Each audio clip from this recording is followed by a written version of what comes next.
now that we have all of our functions and variables defined, what do we actually want to happen once we start doing things on our web page? And so the first thing is taking a look at what happens when we when we click on our connect button.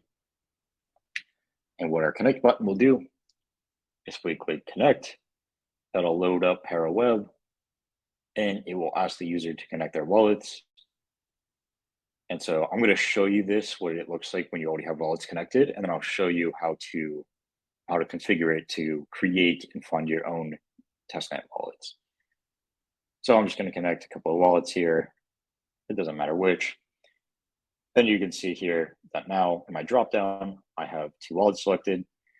And how that worked is we called await Pera.get accounts. And so what this is going to do, again, if we take a look at our get accounts function, this is going to connect to Pera and then populate this accounts with an array of all the accounts that we selected. So when when Pera prompted me to select my accounts, I selected 2 accounts, and these here are the addresses. And now, once I've connected, I'm going to disable, or I'm going to enable the create button. So before this create button was disabled, now I'm going to enable it. And then I'm going to go ahead and iterate through all of the accounts that Pera.get accounts got me, and then add them to the menu. And so that's what we have here. So now before we continue on, let's talk a little bit about how we actually create a Pera wallet. So if you go to web.perawallet.app, it'll ask you to make a password if you haven't already made an account. If not, you'll just sign in. And what we want to do here is first, once you sign in and create your account, go down into settings. And then under node settings, since we're going to be using testnet, make sure you have testnet selected. By default, it'll be mainnet. So again, make sure you have testnet selected here. And so now once we have testnet selected, we can head on over to accounts, do an add account, and then create account.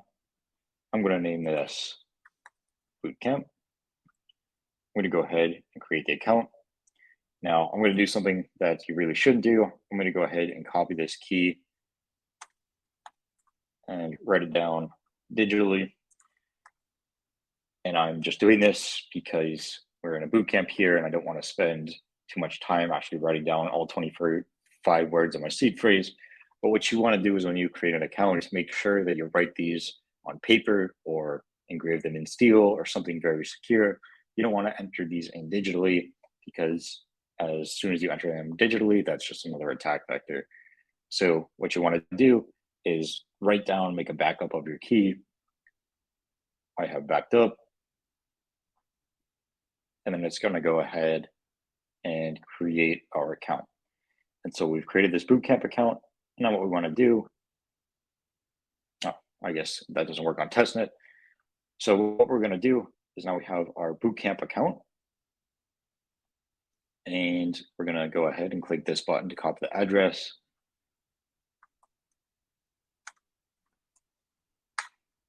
And then if you go to testnet.algoexplorer.io/dispenser, this is just one of the many dispensers that we have on Algorand. It doesn't matter which one you go to. I personally like the Algo Explorer dispenser. You can also get to it if you just go to algoexplorer.io and go to tools and then testnet dispenser. And so what we're going to do here is paste in our address. I'm not a robot, and click dispense. We'll wait for that dispense to go through. And now we should have 10 algos in our account.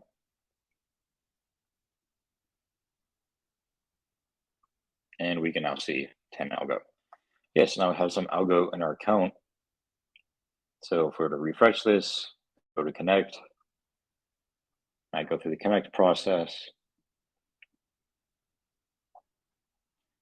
You now see this bootcamp account with 10 algo.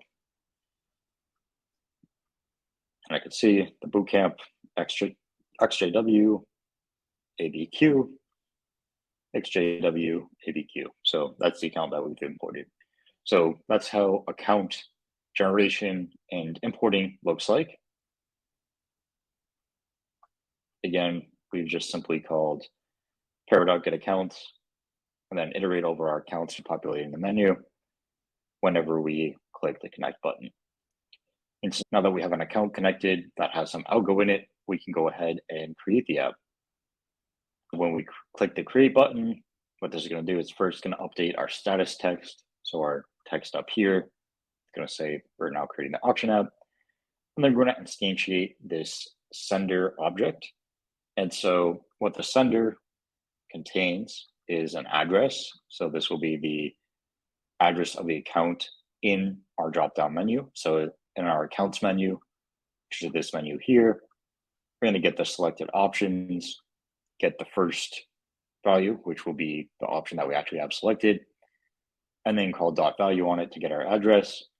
So that's going to be our sender.address, and then our sender.signer is just going to map to this signer function.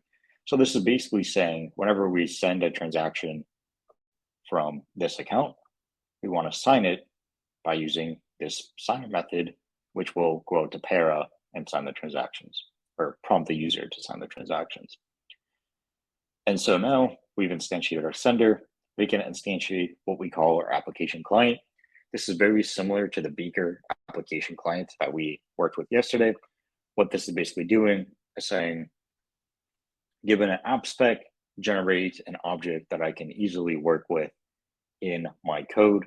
So here we're passing in the raw string of our app spec. So up here, we imported app spec for application JSON. Down here, we're simply saying JSON stringify app spec. So this app variable is expecting a string that contains our app spec JSON. And then we're passing in our sender, and then we're defining the creator address. So what is the address that is actually creating the application? And then we have our Algod client and indexer client that we also want to pass in, so the application client knows how to connect to our network. Now, once we've instantiated our application client, we can go down here and instantiate the actual contract on testnet itself. And we're going to do that by simply calling await auction app.create. What that's going to do is return a couple of variables. It's going to give us the app index. So that's going to give us the unique identifier of the application on testnet, the app address. So that'll be the address of the application on testnet, and then the transaction ID. And so, or the transaction object, I should say, and then we can use that to get our transaction ID. So I'm going to go ahead, head over to our front end, click create. It's going to ask me to sign in with Pera. And because I've connected a Bootcamp account, it knows that this is the account I want to sign with. So I can go ahead here, take a look at transaction details. I can see I have a create application call that's going to be 001. And if I even wanted to, I can go and take a look at the nitty-gritty details of this transaction here. But I'm going to go ahead and say, okay, we have an app transaction call from our Bootcamp account. I'm going to go ahead and click confirm. What this is going to do is take about 3.5 seconds to actually get to our network on testnet, or to actually get added to a block, I should say. And then it's going to update. So we have here this string. We're updating our status HTML to the following. So we've created the app ID. This is the unique app ID on testnet. This is our address that the contract will be sending transactions to and from. And this is the transaction. And we can go ahead and take a look on Algoscan what this actually looks like. So here you can see our app ID was created. This is the block it was created in. It was indeed created by our Bootcamp account. And we can see here that it knows we have 1 byte slice and 4 UNs. And the reason it knows that, and the reason it knows what our approval and clear program is because we instantiated our app client based on our app spec. And if we take a look at our app spec in our application JSON, it has all that information. So it has our global schema information, and then it has our source code as well. So it has all this information for us, and that's why we're able to create it as just a simple .create call. So we can see here, yeah, we've created our application. We only have one transaction so far, and that's the actual create. Here's our approval program. And then taking a look at our state, we can see that we've set all of our integers to the default value of 0, and our highest bidder, which is a byte slice, which will contain an address eventually, is just an empty string. So now if we go back, what we've done is called .create, get the information from that, and then it's also important that we update our global auction app ID to app index, and then we just update our status and then enable and disable the buttons accordingly. So now at this point, we've disabled the create button because we've already created it, and we're ready to start our auction.